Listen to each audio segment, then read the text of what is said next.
All right, welcome back to the weekly Newport This Week video podcast series. I'm Bill Bartholomew, and today an institution not only on the island, but really in the state and regional arts community has a name change, which is a big decision because you build a brand and then all of a sudden, well, now we're something different. At the same time, it represents oftentimes a refresh and a step forward perhaps as well. So Island Moving Company is now Newport Contemporary Ballet. So I'll let you guys sort of set that up and introduce yourself and explain how you've arrived at the new name and logo. Sure. Danielle, go first. Thank you. My name is Danielle Genest, and I'm the artistic director of Newport Contemporary Ballet. And I just took over the company from Mickey Olson, our founding artistic director. I took over last fall, and this is a very exciting time for us. So many years of work that have brought us to this point, and dedication and perseverance. And we're thrilled to be at a place now where we're changing our name to more clearly relate to who we are and what we do and where we are from. We're proud to be part of this great city of Newport, and we think this will help us better represent our community at home and to the rest of the world. Yeah, because you can make an argument that at one point someone would say, "Oh, Island Moving Company, great. You know, I'm actually moving to North Kingstown. You guys have any trucks available this weekend?" And now, not that I thought that, or I think the logo and so forth was pretty much a giveaway, but this really does establish exactly what you do and where you do it from.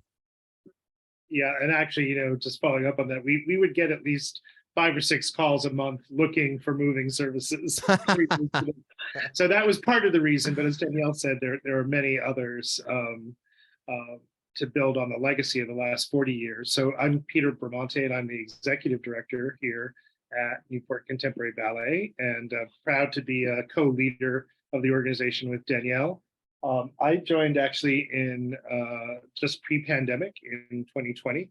And so those were some initial challenging times, as they were for the entire world, but especially a lot of arts organizations and our peers around the country, many of whom shuttered their venues.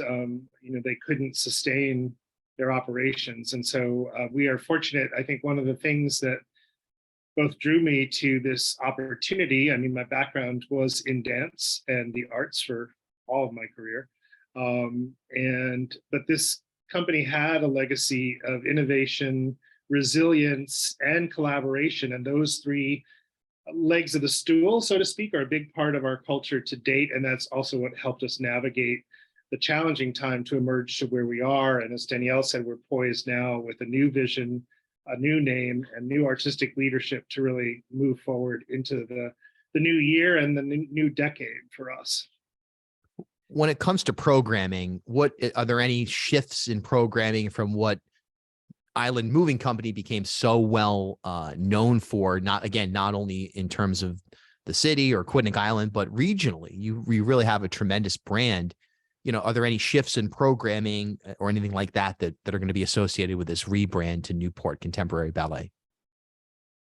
We're building on this incredible foundation that you spoke about and taking that forward. It's really important to me, to all of us here, that we're introducing and integrating new and diverse artistic voices, which is not something new. Our company has been doing that over the years, but now's the time to sort of put that in the forefront of our minds and bringing people from near and far here to our community, introducing them to our community, really reaching out. What are the different ways we can engage our community, building programs around that. So it's an expansion of what we've done and sort of looking more broadly as we move forward, I would say. Yeah, and I think that covers both.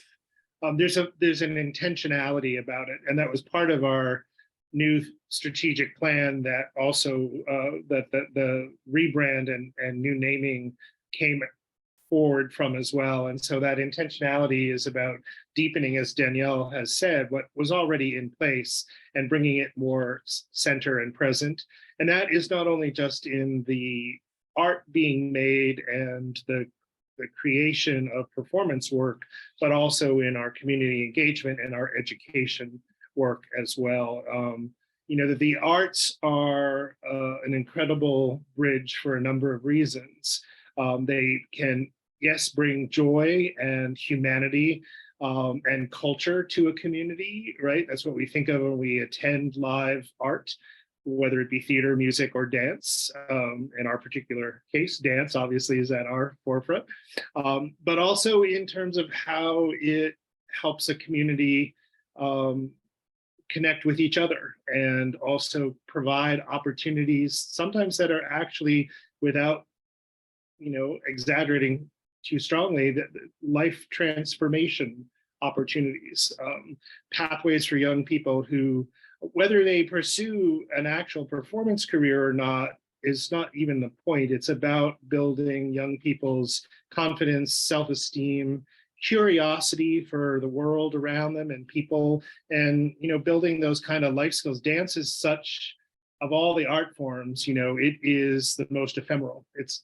gone the moment it's made, and dancers work and train so hard for so long, but it's all about interpersonal connection and trust. And so that kind of deep, close collaboration, cooperation builds empathy and understanding, and those skills are really important in our world more than ever. So again, it's always been present, but we're trying to, in our new vision, bring that even more forward.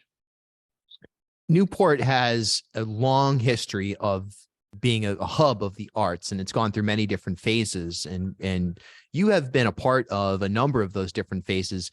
There's talk of housing and workspace shortages that are very, very real. I can even personally attest to that when it comes to the arts. Certainly in music, you've seen a major drop off in terms of venues, and there's just less on the ground arts happening in Newport right now. As one of the leaders of the community, what's your message to anybody who's involved in any kind of civic planning or anything of that sort, in terms of why Newport deserves and really economically, soulfully needs to have a thriving arts community?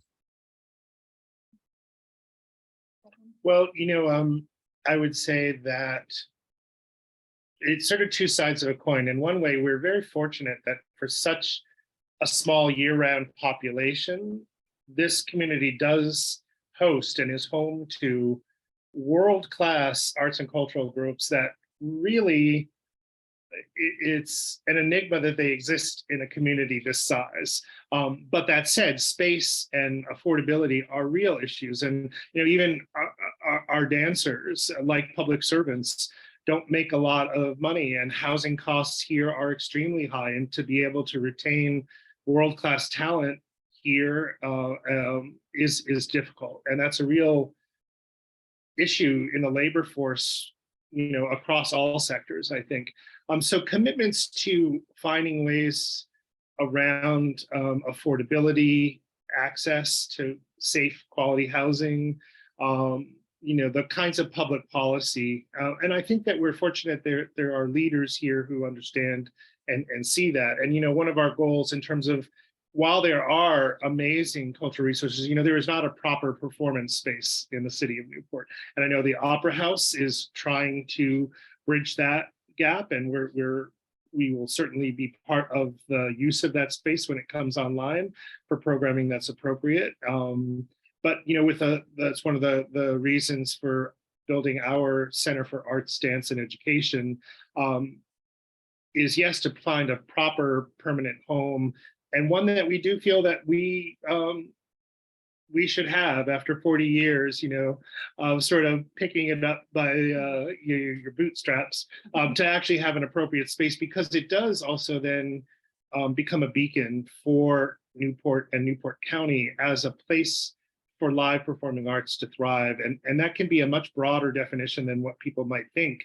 It's not just the home of Newport Contemporary Ballet. Yes, our school, the academy, will be there, but we really see it as a place that can be open to all arts disciplines, and also how movement can help aging populations and young populations, and thinking about all the different ways that it could be part of people's lives. So I think it's about being willing to be a partner and a collaborator, which is the basis of our work. And we'd like to say, I think that we see that in peer organizations around the community, and that if, I do think there are civic leaders who see that as part of the comprehensive plan of Newport, and our project certainly fits that mode, but that we are open to anybody who wants to work with us, and it is a community effort. We're going to need a community effort to get to the ribbon cutting. We're still away from that, but it's exciting to be able to say that this is a place where that can all take place. Island Moving Company is now Newport Contemporary Ballet. Get used to it. Fit that into your lexicon of Newport activities. And best of luck to you, obviously, as this journey continues. And congratulations on everything that you've accomplished so far.